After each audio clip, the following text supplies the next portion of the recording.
Good morning, everybody. We are back to Take Your Medicine. Today is June 25th, episode 34.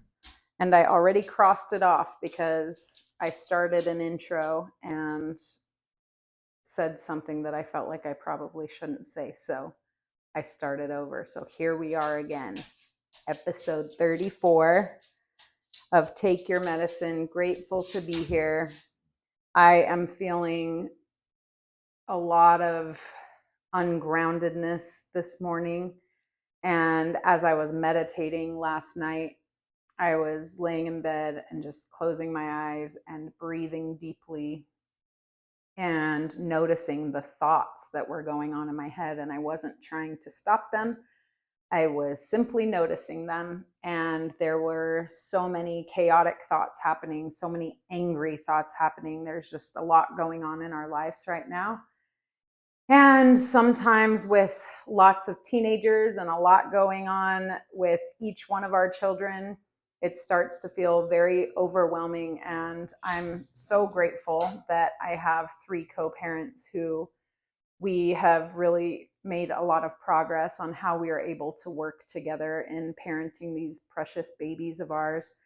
And so I have a lot to be grateful for, but in everything that we as a family have gone through in the last almost 9 months, fear is something that I have to really be aware of and learn to manage. And it's very difficult when children are growing up and making big kid decisions, and we are working our best to counsel them and love them and help them and guide them through a very complicated existence and world.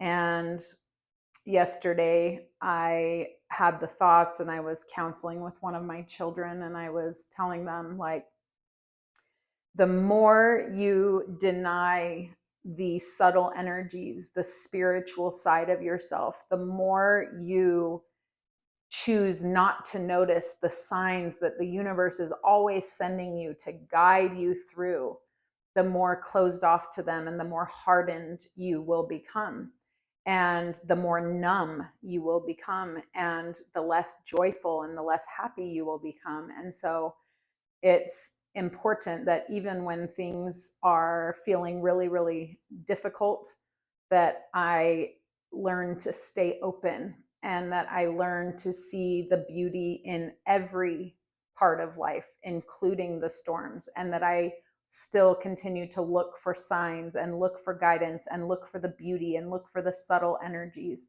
that are helping bring wisdom and guidance and comfort even in the stormy times. And the trees teach me that best. They have taught me many lessons about how the storm is meant to do many things in nature. The wind spreads the seeds. The rain is nourishing to the entire tree and root system. And the wind, the way that it bends the trunk, literally strengthens the trunk and strengthens the foundation of the tree. And so there is value everywhere. And we tend to only want to be grateful and joyful when things feel easy and light. But the trees teach me that there is joy to be found even in our pain. There is beauty to be found and value, great opportunity. I've always told my children, growth happens outside of the comfort zone. And that is just true. Nothing great happens unless we push ourselves a little bit out of the comfort zone, or a lot out of the comfort zone. And so as I was meditating on my bed last night, just noticing how many chaotic and even angry thoughts were running through my mind, and noticing my body, there were buzzing energies in my body of just anxiety and frustration and anger as we've been dealing with some difficult situations. And just simply noticing them and giving them love and giving them space to simply be, and knowing that it is all okay, even when things feel chaotic and difficult and overwhelming and stressful, has really helped me. And then this morning, I was reading from Melody Beattie's book, Journey to the Heart, Daily Meditations on the Path to Freeing Your Soul. That's what it's called. And I was reading today's meditation, and it was exactly what I needed to hear. And she shares an analogy of an airplane, and how an airplane, the physical body of the airplane, gives the idea and the function of the airplane life. I'll just read it. It'll be much more easy to understand than if I try and explain it in my words. But our physical bodies are part of this existence. We have a spirit and we have a soul, and we also have a physical body that is deeply connected to all of it. And so the message is all about grounding yourself. And in the last 2 journeys I had in Sedona, after the first one, I was, standing up and channeling several beings, and they have different accents and different mannerisms, and they were dancing through me, and they were snapping their fingers and making all kinds of facial expressions. And it was a lot to have going through my body. And then they would switch, and it would be a completely different energy and a completely different being with a completely different message. And the next day, oh my goodness, I just kept telling AJ, I need to ground myself. My body has been through a lot, and I was holding on to rocks. I was stepping outside and putting my hands on the tree that I had been channeling the night before, and hugging her and putting my third eye on her, barefoot, grounding myself in the soil, on the rocks, in the water, showering, all of these things. Because when you go through such an experience that takes you into so many higher dimensions, you have to come back to your body. And I didn't even realize before I began this awakening journey that I was so often not in my body. And that's why I had so much tension. There were so many times I couldn't move my neck left or right. I had so much pain in my shoulder. I had so much tension and pain in my back, all the way up and down my back. My joints ached so much more because I was not aware of my body and the tensions that go through my body. I would watch a TV show, and the entire show, if there was a stressful moment, my whole body was tensing and I wasn't even aware of it. And so to really learn to be aware of the body is so important, and to relax and to breathe and to just notice the thoughts and feelings that are going through the body, and to just allow all of it to fluidly happen, has brought a lot less tension to my body and relieved me of so much pain. And I'm super duper grateful for that. I remember one time I took my son Jonah to Sedona for the day, just the 2 of us. And we went on a hike, and we each had a sketch pad, and we found a tree. And we decided to separate ourselves from each other, and each of us draw that tree and then show each other our sketches. And when we showed each other the sketches, we were amazed at how different they were. And I love those sketches, and I still have a picture of that day with us together. I'm sure I have the sketches of the tree somewhere. I should look for them. But we were just about to go home, and it had been a long day. It was already like 9 p.m. And I had committed to watching a movie with him when we got home. And so it was going to be an hour-and-a-half drive home. So I was feeling exhausted for sure. But we walked out of the gas station because we got a couple snacks for the drive home. And there was this very short lady, older lady with long blonde hair, like down to here. And she was literally like 4 feet tall or something. She was very short, and she didn't look dangerous at all, but she said, "Excuse me, I am looking for a ride home. My friend was supposed to give me a ride home." And I immediately was like, "No, I'm sorry. We don't give ride." There was no way in my mind that I was going to give a ride to a stranger with my little boy in the car with me. That felt dangerous. And honestly, that is something I experienced when I was a little girl, is hitchhikers coming into our car, and it freaked me out a little bit. And so I've never been somebody to want to allow a stranger in my car when I have children. And she said, "Are you sure? I live in Sedona. I really need a ride home." And I just listened to my instinct, and the instinct was saying, "Give this woman a ride home." And this was very shortly after all of these experiences and visions and awakening moments started happening in my life. And I was just starting to tune into nature. I had a Reiki practitioner put his hands on my shoulders, and he barely spoke English, but he said, "I heard a voice say shaman." And I said, "What?" He's like, "Do you do Reiki?" And I was like, "I don't know. I do feel a lot of energy coming from my hands lately, but there's a lot happening in my life right now that's very new." And he said, "I heard a voice say shaman."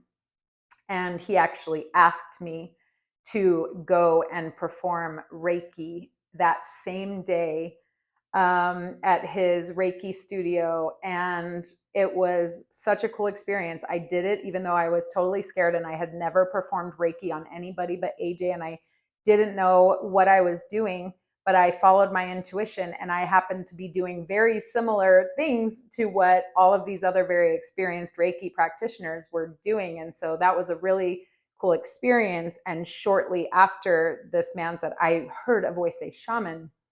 This lady comes into our lives and says, "I need a ride home. I don't live that far." Long story, even longer. We decided to give her a ride. And immediately I was trying to be kind, but I was pretty annoyed because I was so exhausted. We still had an hour and a half ride home and a movie to watch. But I tried to make conversation with her and be kind. And I asked her what she does. And she said, "I'm a shamanic healer." And Jonah and I just looked at each other because he was in the rear view. I was like, "Oh my gosh, how interesting." I just barely learned that word. I did not know what shamanic work was, or I've never met a healer. And her name is Luby. And I told her I was having so much pain in my like ovary and lower back. And I think I know I had a cyst, and it was just getting worse and worse. And there were moments where I was like doubled over in pain with this ovarian cyst. And she said, "If you want, I can work on it when we get to my house. I would be happy to try and work on it." And so we just sat in the car, and she laid her hands on me, and she told me to breathe. And that cyst was broken up and gone, and the pain was gone within a couple of days. It was amazing. I was blown away. I was like, "Whoa, energy work really is true and real." And there are plenty of people who are faking it out there, and that's real too. But this woman was very pure and a beautiful soul. And Jonah needed to use the restroom, and so we actually ended up going into her home, which was absolutely beautiful and had crystals everywhere and wooden floors. And Jonah when we were on this hike, we were wondering what those big, tall, long, narrow evergreen trees were called in Sedona. They're everywhere and they're so beautiful. And we were saying, "I wonder what those trees are called."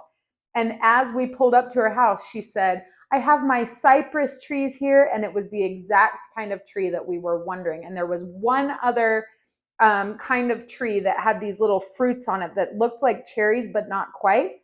And we were wondering what that kind of tree was too. And we even took a picture that day in front of that tree. And those were the only two names of trees that she said, and they were in her front yard. She said, and I can't remember what the other one was, maybe some kind of like dark plum or something like that, and the cypress tree. And I think of that story every time I see a cypress tree. I think of that experience with meeting a hitchhiking shamanic healer. She doesn't have a car, and she gets rides wherever she goes, and she just has this beautiful, quiet energy. And she ended up inviting AJ and I to come back a few weeks later to our house, and we each experienced healing sessions with her. And it was a really cool and very different experience than I had ever received. Why am I telling that story? I don't even remember, but the signs that the universe sends us are always there. The universe, our ancestors, our loved ones on the other side are always trying to help guide us. And like I said yesterday, they can only do so much. We have to tune in to those signs. And the more we tune in and the more we acknowledge and the more we say thank you, the more we will see and the more connected we will feel and the more harmonious our lives will feel. So I'm going to read this from Melody Beattie, and it's all about grounding yourself. So much of our growth is spiritual. Sometimes we fly so high, our soul soars into the heavens, touching life's magic, sailing into the higher spiritual realms. That is as it should be. But we need to be grounded too. Even the tallest tree, the one that reaches hundreds of feet into the sky, has roots that go deep into the earth. The higher we want to travel on spiritual planes, the more we need to learn to ground ourselves. Our roots need to go deep into the earth too. Touch things that grow in the earth. Walk on the grass. Sit on the ground. Feel its presence, its solid grounding energy rise up into you. You are a soul, a spirit, but you have a body too. Remember and nurture your spirit, but take time to attend to your body. Connect with what is physical. Connect with the energy of the earth. Do the simple tasks that connect you to life on this planet, the day-to-day chores that connect you with your body and the rhythms of this world. Grow spiritually, but let your spiritual worth or spiritual growth be grounded in daily life and the things of earth. That is how you stay grounded. That is how you honor your body and stay connected to it. Grow spiritually, but let that growth reflect and honor embodied life. Just as the body and workings of an airplane give shape to the idea of an airplane and allow it to fly, your body gives shape, form, and freedom to your soul. But even airplanes need to land sometimes. And I would add, and they also need to be refueled. And so we need to do that for ourselves as well. Learn to tell when your body and soul need to come back to earth. Take time to get grounded, then you'll be able to soar. And when I read that this morning, it made me emotional, just really reminded me and helped me feel those subtle spiritual energies of just taking a moment to care for myself, even when things feel really stressful, or even especially when things feel really stressful.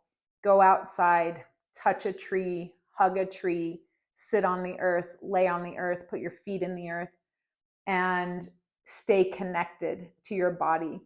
All of these signs, all of these thoughts, all of these intuitions, all of that comes through the physical body. That is how we navigate, and it's beyond our five senses. And so we have to really tune in because these things are subtle.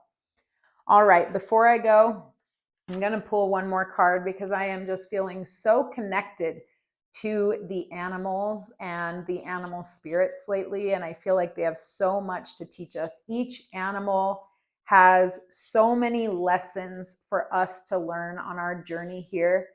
You know, this book that I'm reading, The Wisdom of the Shamans, is a book that always talks quite a bit about the domestication of humans and how when we were only in survival mode, just like the rest of the animals who are constantly connected to the earth because they rely upon the earth for their survival, they do not doubt or forget or question their connection to all of earth. They are simply being always in the present moment. And even as I was feeding my dogs this morning, and I have them lay down before I let them have their food, Billy, she's so funny. She always stands up and just stares at me. She just has this little attitude like, I don't want to lay down. And I'll just stand there and wait. And eventually she'll groan and she'll lay down, and she has a total attitude about it. And I thought it was so funny. Like, yes, these dogs can't have a full ego and say, fuck you, I'll make my own food, because they still rely upon us for their survival, for their food. But they do have a little bit of domestication, a little bit of an ego about them, and it's hilarious. I think they're so funny. So let's pull a card and see what it is. I have a habit, I don't know if it's a habit or a practice of cutting it in 3. It always feels like the right thing to do. Wow, the Cobra. What a powerful card. So this is so interesting. I can't wait to tell my daughter, because she recently saw a red snake, and we have been seeing so much snake energy come into our life since this Sedona journey. I have never experienced snakes like I have in Sedona recently. It was like the entire room was filled with beautiful snakes, and I thought that would freak me out and scare me. But it was, these beings are absolutely magnificent, and they have so much to teach us. And the Rattlesnake Collective separately came in, and I know I've mentioned it before, but one thing the rattlesnake teaches me is that when they are babies, they do not have control over their venom. If they are scared or triggered, they put so much of their venom into their victim, or into their prey. But as the rattlesnake matures and gets wiser and older, it has more control over when it chooses to use its venom, when it chooses to strike, and how much it chooses. And it's not like we are not supposed to have some kind of fire in us. We absolutely are. Sometimes anger and directness and sternness is very necessary, but it is not necessary nearly as much as oftentimes we tend to use it, because we get triggered and we just spew our venom without control. And so learning to control the venom is something that the rattlesnake teaches me. So let's see what the Cobra teaches us. The Cobra, to me, or the snakes in general, represent a close and groundedness to earth. So I love that it goes along for me with groundedness, because I always think of the snake as close to the ground and close to the earth. So I'm excited. It's been a long time, if ever, that I've pulled the Cobra card. Cobra, pausing, waiting, the inner teacher. The Cobra represents a teacher or spiritual guardian. The Cobra hovers and watches, ever present, ever protecting, ever loving. The essence of the Cobra is found deep within us in the form of the inner teacher, and manifests externally in those special guides who've led us along our path. What would it feel like to be a student again? What are you ready to learn? Remember the old saying, when the student is ready, the teacher appears. I love that. When in balance, a Cobra is a student of life, a humble and wise student. That is beautiful. Thank you, Cobra. How cool. I'm so grateful that all of this snake energy is coming into my life. I just feel like they have so much to teach us. Jonah we saw a snake. We're just buying a piece of land. We just signed the contracts this morning for a piece of land. Me and my husband and my ex-husband and his wife, and we all have 9 children together. And we have just a really wonderful co-parenting team that we have really worked hard. It has not come easy. It has been hard fought to finally figure out how to work together and accept each other's differences. And we are purchasing 9 acres of land along with some other family and friends. And we are so excited. And the first time we went and saw the land, there was a snake on the land. Jonah spotted it, and it really felt like a sign to us, like this was a spiritual messenger. And so I'm so very, very grateful for everything these animal beings have to teach us. And that's all I have for today. Thank you for being here. I appreciate it so much. And I hope you have a wonderful day or evening. And we'll see you next time. Namaste.